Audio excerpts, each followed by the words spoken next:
What's up? What's up? What's up? So, in today, I'm going to expose 5 popular business growth strategies. I'm big on nuances. This is going to help you if you're a creative service-based business. I help a lot of video production companies. That was my background, and I help them with the mental side of things. And so, this is going to be a perspective shift on these different ways that people are teaching in the marketplace. That there's nothing wrong with these methods or these ways, but there's nuance. And a lot of people ignore nuance. If you ignore nuance and you're very rigid and black and white and this or that or either or in your thinking, and that's working for you, then 2 thumbs up. But if it's not, then I want to give you a different perspective to help you not ruin your business.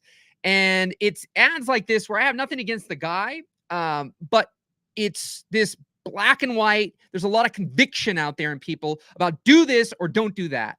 And so this one says, learn how to stop working with cheap one-off projects as a videographer and land more consistent clients. So it's ads like this that I understand. I think this person's a great person from what I can tell. So it's nothing about the person, but I see people blowing up their businesses that work really well because somebody with more certainty and conviction comes along and tells you that what you're doing is wrong, when what you're doing could be working great and could work indefinitely. Right? Because there's facts and there's fiction. Fact means it works for just about everybody on planet Earth the same, right? The sunset, the sunrise, gravity, these are things that they're the same for everyone versus just for someone. Because some things are true in a fact for someone, but not everyone. And so we're going to dive in here to these quote unquote myths, these popular strategies, and I'm going to give you 2 different perspectives on each of these growth strategies. And you're going to get to see how somebody can be very convincing in one direction, but if you flip it, it can be equally convincing in the other direction. And a lot of times people only give you one side of the equation, and I want to give you both sides. So let's get into it. All right. So why relying on referrals is bad? The hidden risks of relying solely on referrals. Referrals may seem like a comfortable and cost-effective way to grow your business, but they come with hidden risks. Relying solely on word of mouth can lead to inconsistent revenue streams, limited market reach, and overdependence on a small client base. It's like putting all your eggs in one basket. If the referrals dry up, your business could be in jeopardy. Diversifying your marketing strategies ensures more stable and sustainable growth for your business. Okay, great. That sounds fantastic, right? Okay, number 2, why relying on referrals is great. So the last one was why relying on referrals is bad. This one is why relying on referrals is great. The power of referrals, building trust and loyalty. Referrals are the lifeblood of any thriving business. One second here, pull this up. They are a testament to your excellent service, fostering trust and loyalty amongst clients. When clients come through referrals, they are more likely to be satisfied and stick around, creating a strong, loyal customer base. Plus, referrals are cost-effective, allowing you to focus resources on delivering top-notch service rather than expensive marketing campaigns. Embrace the power of word of mouth and watch your business flourish. So I'm going to focus on these 2 first. I'm probably going to actually separate these into different videos, but we're just going to do these 5 all in one video. But essentially, there's what you have. You have people selling people right now on courses and programs as to why referrals is bad. And what I see is people burning their business to the ground that's working great. They've got great business, nothing slowing down, nothing seems to be wrong with it. The referrals are really working well. And if they better utilize that, meaning asking for referrals and more being intentional about having referrals happen, or as I like to tell people, paint a picture of how you can help them again, so they'll do more business, or that how you give them language about how they can listen when other people need your services and make it easier to refer. The more complex you are and what you talk about or what you do and how you do it, then the more difficult it is to be referable. But ultimately, it's not fact or fiction. It's not, if I only rely on referrals, my business is going to burn to the ground and going to suck. And, if I don't figure out how to do all these other things, then it won't work. Right? Like, it's great. Like, you see positives in both, but what people will do is paint a picture for one being bad and the other being great. Right?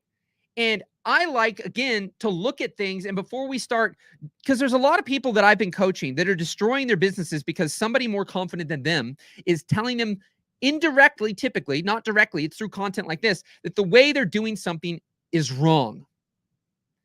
And I'm just here to tell you that if it's still working, it doesn't mean to stop working that and don't do it anymore. It just means, yeah, maybe you explore some other methods. But I do believe that you can run a business indefinitely off of referrals and succeed. But there is a way of going about that that I think for a lot of people, they might not want to do. And quite frankly, you potentially shouldn't be in the service industry if you don't want to connect with people, have conversations, network online or offline. And so if you don't want to talk to people, you just want to have a digital product business, well, then, you might want to get out of the service-based business. But you can still have referrals with a non service-based business and online business, right? Doing great things and being able to create referral programs and things that aren't the one thing. So that's just one thing out there that I find that's out there a lot. Why relying on referrals is horrible when there's other ways you can perceive it. So the next one, why one-off projects are bad. The pitfalls of one-off projects. One-off projects might seem, one second. Hold on.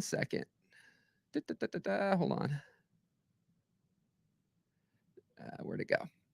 Okay. Why one-off projects are bad. The pitfalls of one-off projects. So one-off projects might seem lucrative at first glance, but they come with their own set of challenges. They often lead to unpredictable workloads, making it difficult to plan resources and manage cash flow. Additionally, constantly chasing new projects can be exhausting and detract from business long-term client relationships. Without recurring business, sustainable growth becomes a constant struggle. Okay, great. Nothing wrong with that, right? It makes sense. Now, why one-off projects are great? The freedom of one-off projects. One-off projects offer unparalleled freedom and flexibility. They allow you to explore diverse industries and work with a variety of clients, keeping your work fresh and exciting. These projects can also be a great way to fill gaps between larger recurring projects, ensuring a steady stream of income. Embrace the diversity and opportunities that one-off projects can bring to the table. So both of these can give reasons to why one-off projects can be great and one-off projects can be bad. So what is right and what is wrong? Well, if I go outside in shorts and a t-shirt in subarctic weather, it's not great, not a great decision, right? But does that mean shorts and a t-shirt are bad and wrong? No, they're just wrong in this situation. And so what I see is there's people maybe in the wedding industry and they really love weddings and they like shooting weddings. And then somebody comes along who hates weddings on the internet and starts pounding people with all the reasons why weddings sucks. They're one-off projects. They're not scalable. They're not leverageable. They're not recurring. You got to find, all these new people. It's like, yeah, but with weddings, like you might only maybe work with a couple once, but the reality is, as with other things I said in this in this series here, you get referrals to get more business. There's always people getting married.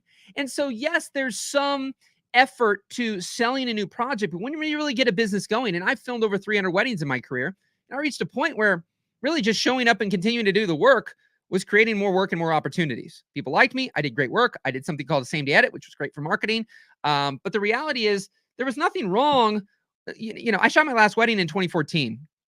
The reality is if I hadn't stopped, I really believe that I would have been able to continue to do 30, 40, 45 weddings a year if I wanted, or whatever amount I wanted. It's somewhere between $3,500 and maybe $5,000 for all of eternity if I wanted to. And that would have been recurring revenue. In fact, now granted, I have not gone down certain paths, but some of my most stability was when I did weddings. And I know that I'm going into this year, I'm going to make $80,000. Right? Whereas something to keep in mind as well, which we'll tie in here in a second with recurring revenue, is that with the recurring revenue, people assume that people stay forever and you never need to sign a new client. A lot of these things make you believe, oh, if you just got 5 clients at $5,000 a month, you'll be at $25,000 a month, right? Assuming that it won't be that challenging to get 5 clients and that those 5 clients are going to pay you indefinitely. Because what people want is freedom and flexibility. So at times when we sell certain methods in certain ways, we shine all the spotlight on it. We show all the great things about it. And as a byproduct, we forget the nuance. Again, there's nuance in all these things. It's not black and white. You've got the way I help a lot of my clients is to develop more flexible thinking, because the more rigid we are, even in creating this content. I've created content many times and I've given up and I've given up. I don't know what you've ever started, whether it's marketing, working out, starting a business, and you stopped and started and stopped and started. For me, what I've found is the more rigid I am in my thinking versus flexible, the more rules I have, the more it's this or that or either or, then the more I struggle. Because as humans, we're not robotic. We're not like black and white, this or that, either or. We can do a lot of different things. And I always say it's not one size fits all, but what size fits you. So we've got to see what works for you. And before you blow your business to the ground because somebody said that doing weddings is a bad thing because they're not scalable, leverageable, and they're one-off projects, maybe come from the place of, do you really love weddings? Because if you do, then worrying about the one-off projects, the recurring revenue of it, and the referrals, like all these things that I'm going through with this series, is that you might just be just fine. But the problem is a lot of us lack self-esteem and self-worth. And that's what I found. When I listen to the gurus or other people that say this is wrong and this is right, what I find is that I have doubts in what I'm doing. I don't believe as much in what I'm doing. And this person seems to be certain. And we're all on some level searching for certainty. And so as a byproduct, when we see somebody online that's very certain, we'll listen to that person versus trusting ourselves.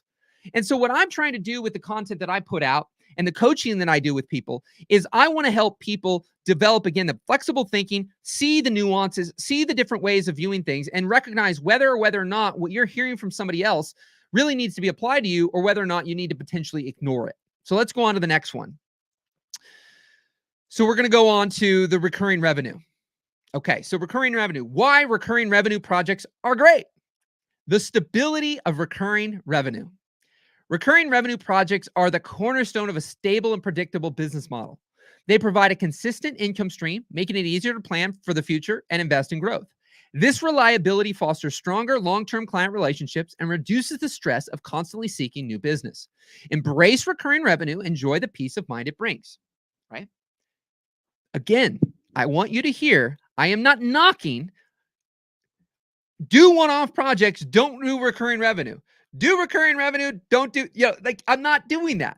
I'm simply wanting to showcase this contrast between the way that people out there can be painting a picture for something in a very positive light and not showcasing any of the negative.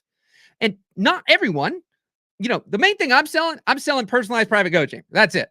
So I put out as much as I possibly can that shares different thoughts and different perspective shifts, different ways to view things. And then when you need personal private help, I'm here to help. But I don't have a course and I don't have an agenda to need to get you to do things in a particular way. And what I find with a lot of these programs is somebody's doing something. It either isn't working at all, it's kind of working, or it's working really well. And then somebody comes along who has, again, more conviction and more certainty in what it is that they're doing and convinces somebody to do this particular thing a particular way. And assuming that model will work for everyone, and they don't know all the details, and they get in and they realize this isn't for me, but they've just spent $5,000 or $10,000 on a program that really only teaches potentially one method. So let's get into why recurring revenue projects are bad, the limitations of recurring revenue. So while recurring revenue projects offer stability, they can also lead to complacency and limit growth potential. Relying too heavily on a few steady projects or few steady clients can make your business vulnerable to changes in their needs or financial situations. Additionally, it may restrict your ability to take on new, exciting projects that could lead to greater success. Strike a balance to ensure your business remains dynamic and adaptable, right? And so this aspect that, for me, what I've found, and I just said here a second ago, is that it's not either or. Sometimes it's a both, right? If you're doing one-off things like weddings, to me, it is recurring. And it's very easy to have a new person, new person, a new person, a new person. Now, some industries and some things, there's always new work, but it's different. Some people find it more challenging to market non-wedding services from time to time. So when you get into the wedding industry and you do well, there's always going to be more people wanting to hire you. If you do a good job, you're likable, all these things. Whereas in other things, if you don't paint the picture right, people work with you once, they do a one-off thing. This is what people are saying. They work with somebody for $1,000 and then you got to find a new client. You got to find new food, right? And what they'd rather have is to know this person signs up for $12,000 at $1,000 a month. Right? That gives people certainty. It gives them peace of mind, right? And so the thing is sometimes you can be doing what looks like one-off projects. Like I used to film a lot of events, still do from time to time. But here's the thing. They weren't necessarily recurring clients in the sense that, you know, they're going to pay me monthly year after year after year. And I'm going to, you know, show up to shoot once a quarter and produce, you know, this ongoing content. But what was happening is they had an event every year. So they were a recurring client in the sense that every year they came back. They just weren't on like a retainer where automatically 100% without a shadow of a doubt, I know that on this date and on this time, I'm getting paid. That's what a lot of people who are employed love. And what they hate about entrepreneurship is in entrepreneurship, at times, we're looking for that certainty. So what recurring revenue can do is it creates certainty. If you've got 5 clients paying you $5,000 a month and you know they're on some kind of contract for 12 months, you're like, wow, well, for the next 12 months, I know I have $5,000 a month coming in. It gives people that peace of mind like an employee does. Now, that can happen, but what, again, people don't talk about is what happens if a client drops. And you say, well, I got a contract. Well, yeah, but depending on the amount of money and the amount of energy and effort you want to put into something, fighting things may or may not be the best use of your time, right? And I find that in my life, one of the greatest advantages for me having recurring people who have continually come back to work with me, one is if they have recurring projects, but two is painting the picture, right, of what more you can do and potentially positioning things in a way.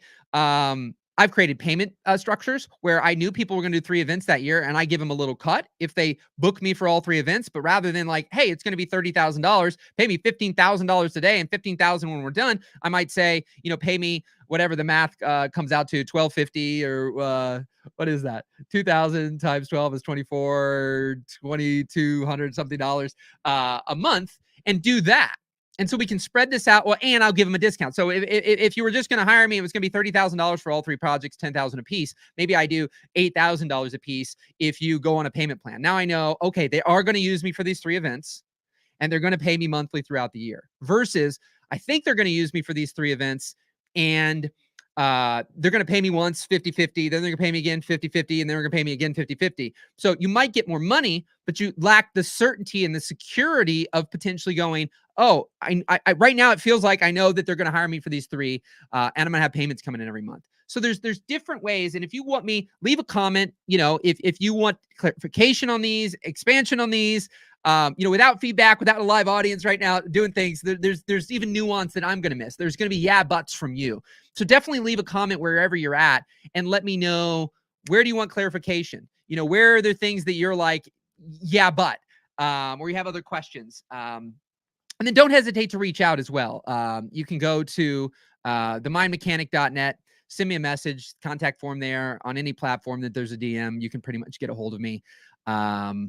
And I'm happy to dig in on how I work if you want to dive deeper into this, or you need help unraveling your mind from the things that you followed that maybe destroyed your business, and when it was supposed to supposedly help your business because you missed the nuance, or you got really rigid in your thinking. So I've got one more here.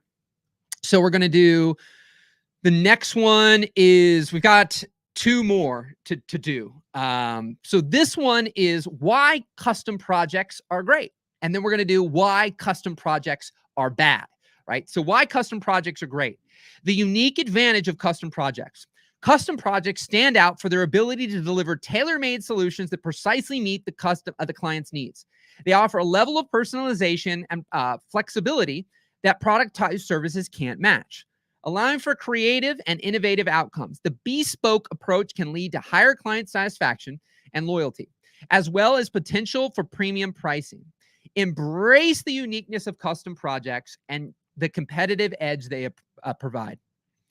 Why custom projects are bad. The hidden costs of custom projects. So while custom projects offer tailored solutions, they come with hidden costs, right? The lack of standardization can lead to inefficiencies, scope creep, and unpredictable timelines, making it challenging to scale and manage resources effectively. Custom projects often require more time and effort, which can strain your team and impact profitability. Consider the long-term implications before diving into the world of custom projects, right? So this gives you 2 reasons why custom projects are great and why custom projects are bad. And the next one will be why productized services are great and why productized services are bad.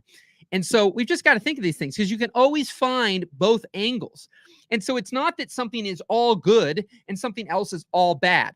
That's what I'm saying here. These ads popping up, which I don't have anything against the people, but I know where they're coming from. But it's like, learn how to stop working with cheap one-off projects as a videographer and land more consistent clients. It's these kinds of things that are leaving out the nuance. And again, I know what they're trying to achieve, but by and large, they're pushing certain agendas and they're shining a spotlight on the good about really at times what they're trying to sell versus the potential bads of that. And so I have no agenda. And whether you do custom projects, one-off projects, recurring revenue, non-recurring revenue, productized services, non-productized services, all I want you to do is not burn your business to the ground because a guru or somebody online you listen to, even me, take what I have with a grain of salt. But again, I don't have an agenda of selling you a particular way of thinking or doing. I am simply here to provide perspective and nuance to the different things that are out there. And this is a really fun series here, probably breaking these up to different videos as well, to really start shining a light on these differences and things that exist. So we stop. I know I've fallen trap to hearing these things, and the people provide so much conviction that I forget that there's potentially another perspective. And again, we wouldn't appreciate the sun if there was no darkness. So there's always a shadow side to the light side of everything. And so we've got to look at that before we make decisions or before we poo-poo on a particular way of doing something, right? There is typically, not always, a greater chance for a person to charge more if there's a level of customization to something than if everything is like lock, stock, and barrel, no customization. It's very cookie cutter. So at times it can be the blend of two worlds, right? How do we blend custom and blend productization? Where are the repeatable steps in what you're doing that can kind of be productized, right? So I looked at my career, and when I hear this, like, productize yourself, as if there's no human element to it, I think that's also what's making the originality go away, because everybody's just buying people's templates and then they're just like carbon copies of everybody else. But here's what happened is I became a guy in the wedding industry where I did something called the same day edit. And when I've now reshifted my mind around what I did there was a version of productized service, meaning when you came to me, I had reached a point where my company was called Geb's Total Video. So literally I did everything for everybody.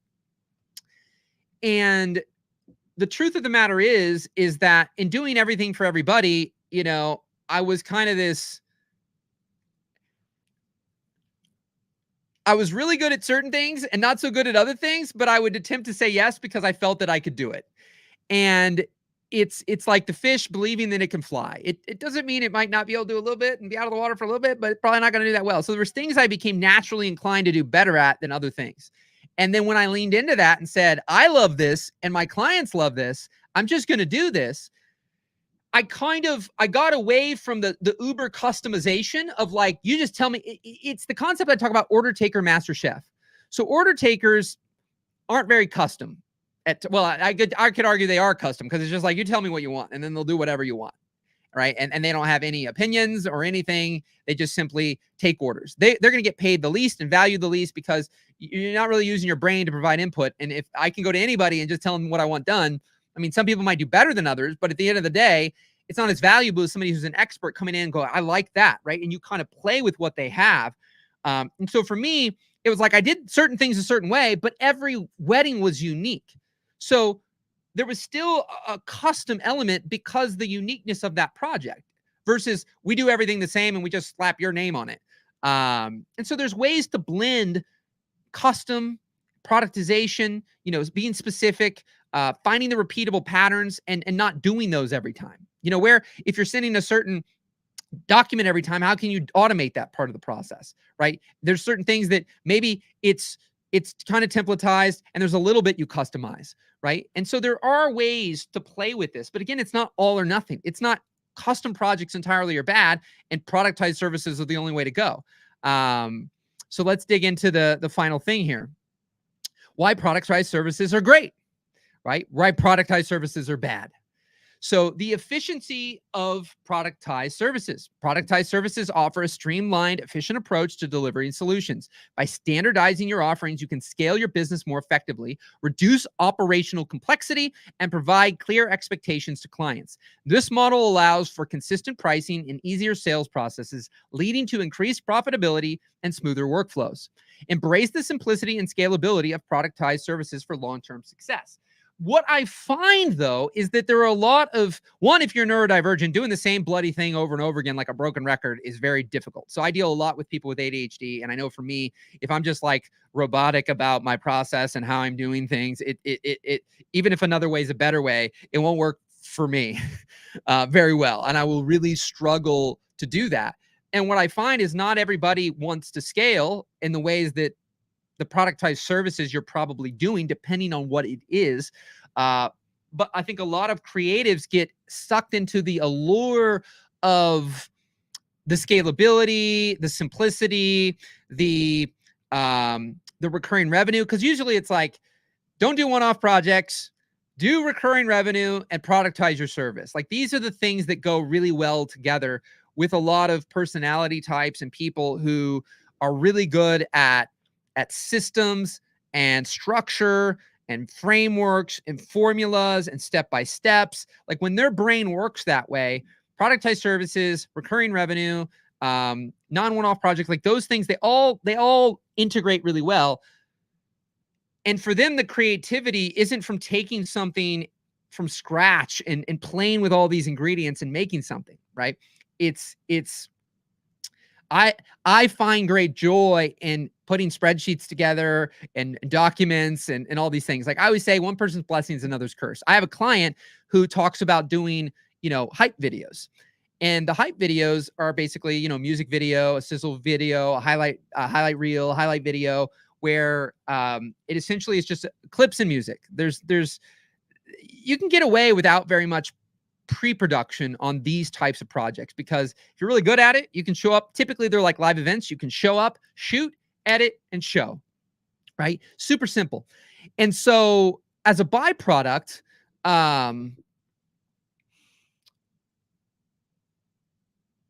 brain fart. See, I'm human. Oh man, nobody's here to bring me back on pace. God dang. What was I just saying? It doesn't happen often. This is the you can just shoot, edit, show. Bloody hell. God dang. Oh crap. What was I gonna say? Well, anybody can leave a comment and you can go, here's what you were gonna say. Please continue on if you've made it this far in the video. Yeah, you can shoot, edit, show that night. I'm talking about productized services. Man, I have just.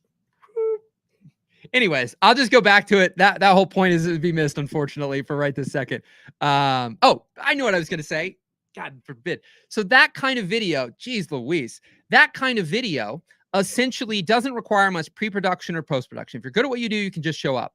So my client, though, he hates those videos. They're a curse for him. So his hell is my heaven.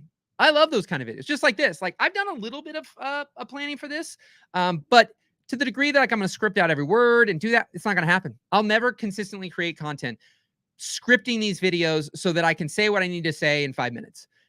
So to the people that are going to be impacted by me, it'll only be to the degree I might do a little bit of planning. I have a little bit of structure here. I've been reading these things off and then kind of ad-libbing, and that flow overall works really well for me.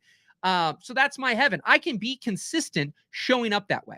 That's what I love to do in video production, is when I just got to show up and shoot and edit and show, it was fantastic. So I didn't like all the pre-production, all the post-production, but there's other people where they like all of that. And I find that people who like productized services like the preparation and planning phase more than at times the quote unquote execution or the creativity. I like to be more spontaneous and come into things with like, let the cards lay where they may. I used to attempt in my wedding business to be very, to be very strict about how I was like productized. I tried to go in and I would ask the couple, when is this happening, the timeline.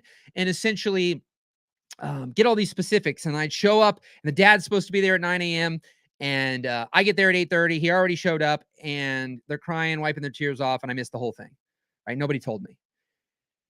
And it would throw me off because I would have a song pre-picked. I would have a timeline of the day. And I thought these shots are going to go here and this is going to go here. And I got to get putting on the shoes and the ring and button up a jacket. And it became, to me, very not creative, very cookie cutter. And I wasn't enjoying myself. Plus, I was being constantly disappointed because I was happening to film live events, which in that atmosphere, it's very difficult to, systemize exactly what you're going to do. If you're planning a shoot, if you're doing something that can have a lot of planning and preparation, and then you're going to go in and like, hey, we're going to do this part of the day. We're going to record these videos, and they're scripted and they're very structured. That's great. That works.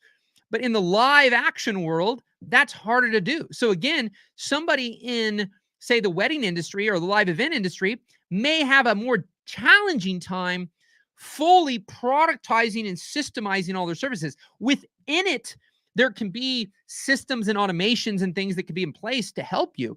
But like the actual product itself, the wedding, specifically in that industry, is something that you're not going to be able to just carbon copy, spit out. And that's why scalability is likely going to only come from hiring a lot of videographers.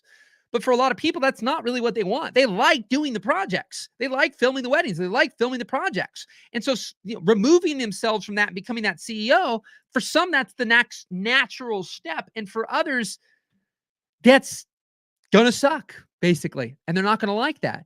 And I find, again, that there's people who love being the creative, who love, doing the work and having it be custom and doing all those things. But then somebody comes along who hates all those things and will paint the picture of why all that is bad.